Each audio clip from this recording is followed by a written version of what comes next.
Nos anciens nous ont toujours recommandé d'être malins et prudents quand nous nous sentons faibles face à un adversaire.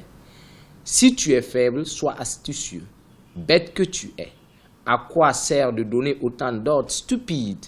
Chers amis du monde surnaturel, je vous conseille de repartir à l'école de la vie. Je suis désolé. L'arbre s'écria d'une voix forte. Ouh là là, qui va sacrifier maintenant pour mes rituels magiques?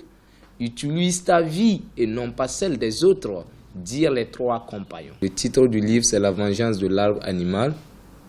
C'est un livre qui parle de nos traditions, notamment quand on remarque, en tout cas, on est en train de perdre nos valeurs traditionnelles. Et en plus, de ce sens, j'essaie de parler de l'utilité des animaux. Ça veut dire la valeur que l'animal occupe au sein des familles ou au sein de notre société. C'est la sauvegarde de nos valeurs traditionnelles. La sauvegarde de nos valeurs traditionnelles, donner une place vraiment très importante à l'animal.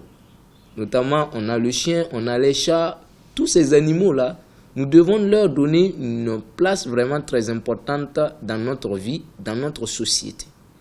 Voilà le message que je tiens à transmettre aux gens. Lors de mon voyage, notamment dans un village, à Tagla, c'est un village situé à Kaya, j'ai constaté que les enfants issus de cette zone ne connaissaient même pas le sens de Tagla, qui est le nom du village.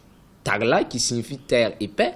C'est suite à ça que je me suis dit que, tiens, je pouvais écrire un livre pour encourager à la sauvegarde de nos valeurs traditionnelles et surtout nos totems. Le titre, c'est Voix amère vers le destin de la vie.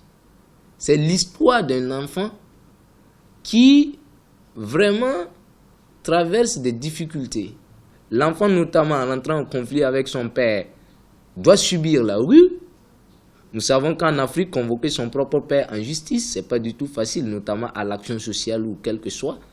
C'est être considéré comme un enfant banni.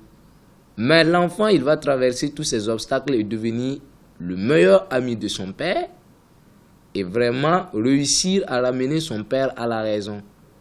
Voici un peu ce que va détailler l'histoire. Et les parents doivent savoir que leur conflit vraiment déroute les enfants parce que ce jeune va finalement quitter les bancs à cause vraiment de ce conflit. Il va traverser la rue là où il pouvait vraiment s'égarer, notamment rentrer dans la consommation des stupéfiants comme la drogue, ainsi de suite.